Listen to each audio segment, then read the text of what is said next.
Welcome to AARSC.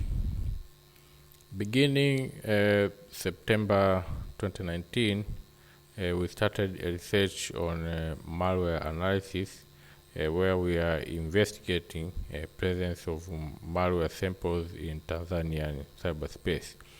It is a research which was done by a team of 4 Tanzanian experts, myself, Dr. Kapisi, Jacobo Mtui, and Peter Baziwe. Actually, I would like to thank my colleague for doing a tireless job in evaluating various kind of malware samples which were being detected. I will take you very brief to key findings, but for those of you interested in our report, they can as well communicate with us and we can share with them. But note, this is just a progress report. We haven't finalized the final report, which will be done towards the end of this year. Now, if I can take you through brief findings or key findings which we did detect. And by the way, when we talk of our cyberspace, we mean all sites which are ending with .tz, regardless of what is here in the back, b.co.tz, go.tz, etc., etc. And again, there are some sites which are .com, but we are offering services to Tanzanians, and some of them were being analyzed. Now, what are our key findings? Until 31st March 2020, we could detect a total of more than 5 million security threats, which we could group them into 7 different categories: hack tools, export kit, hardware, ransomware, information stealer, and web threats. Web threats, export kit, and hack tools, actually they form platforms for the spread of malware, especially ransomware and information stealers, as we will see. With particular groups which I just mentioned were analyzed or studied according to various sectors, including healthcare, education, e-commerce, telecom, banking, and this sector, which its name is currently still withheld. We are withholding it for various reasons. First, they host sensitive information, and second, until 31st March, most of their vulnerabilities are still unpatched, and they can be easily exploited if they are not fixed. Fortunately, we are still communicating with them. Some we wrote letters, some we made face-to-face, trying to tell them and advise them to do fixing. Now, when we start to analyze specific groups, let's start with hack tools. A number of hack tools which were detected are those which are being used by people to crack software, especially AutoKMS and Win Activator. These tools are used to crack pirated software, and they are mostly detected in the education sector, as we can see. In the education sector, that includes colleges and the universities.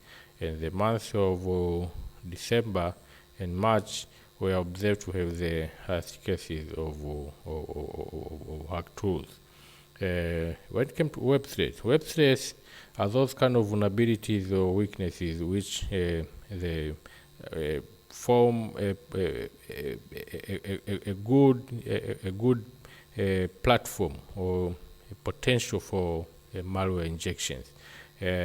We studied and detected presence of web schemas, code injections, and here especially we could detect areas which specifically can be injected and with malware, and we did some proof of concept in those sites which were permitted to. And cross-site scripting is one of the serious threats which unfortunately was found in most websites.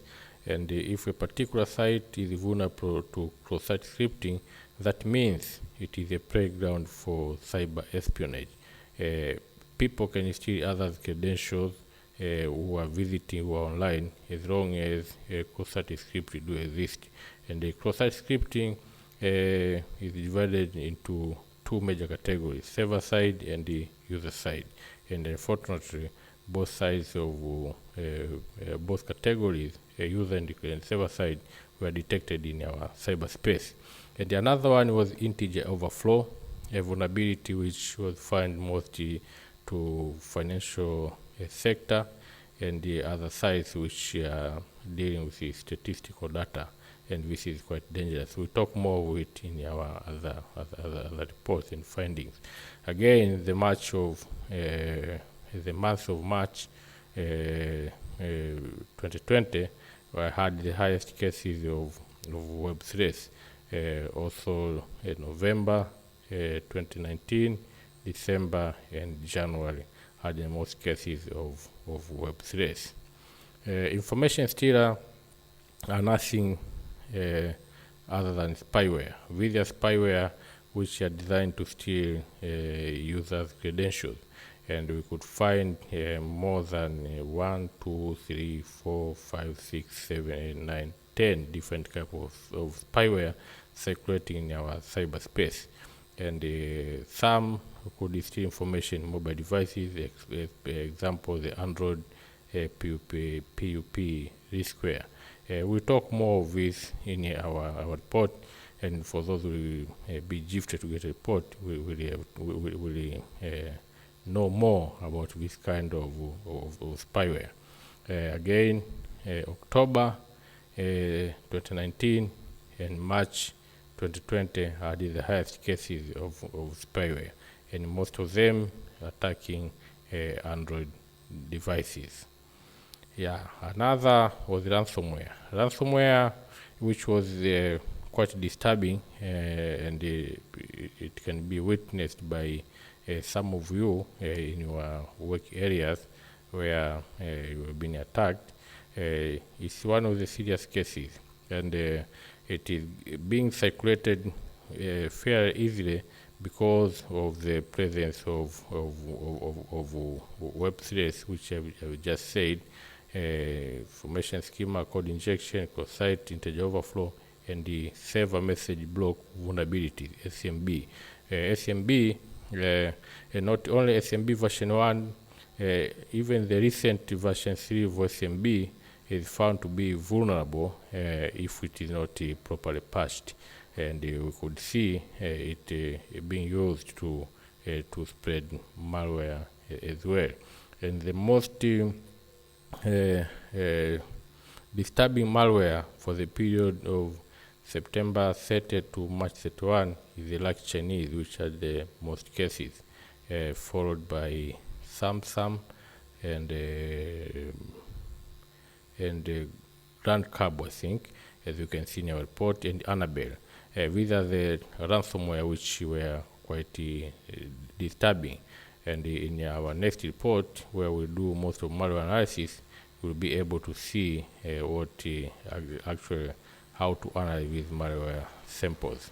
Adware, again, are the malware which are being circulated by using of adverts, which are being once opened in a mobile device or a computer, they inject malware. And we have the number of adware cases, especially for the month of December, and actually this report will present to you various type of adware which were detected, their symptoms, and their infection. So we would advise you to get a copy of this report after contacting us. We had the export kit, as I said, different types of security as you've seen, which were disturbing our cyberspace for the period until the 31st of March. And one thing which I wanted to present to you, there are cases where we found websites having export kit and Web3. Now, if you find that combination, that particular website is at a very, very high risk and can be exploited at any time. And I have to put it into attention before you that our observation was external observation. It was a non-intrusive way. Take a scenario like someone who is just walking, and you can observe a house and see if there is electric fence. That you can just observe visually. You don't even intrude that house. You can see if there is fence, there is electric fence, there is door are closed or not closed. You see that scenario. You see. Now I'm sure if we can do a further observation, trying to do some attack test, then you can get more. I would thank some of those who permitted us to do proof of concept in their sites, and we could actually prove presence of these vulnerabilities and to see how dangerous they are. So this, as I said, it is a progress report. We'll be producing a detailed report sometimes later this year, and we show most of the malware analysis and see how we can analyze them, both static and dynamic. Of course, we have already started analyzing them, and we have some impressive results, which will be presented to you later. And we will show you how some of the malware were created. Actually, after analyzing them, we could establish how they were created and the tools which were used to create them. And most of them are open source tools. As we can see here, we saw actually the sample for a tool which was a malware or a payload which was injecting mobile devices. We discussed this briefly in our literature review. But again, I will wish to invite you to contact us for a report if you wish. And we have a very special offer for you. If you think you need to analyze your website for any vulnerabilities, including possibility of malware infection, you can contact us. We have a special offer for this year because of our ongoing research, and the cost will be very, very minimal. So feel free to contact us, and we are ready to cooperate with you all. Thank you very much.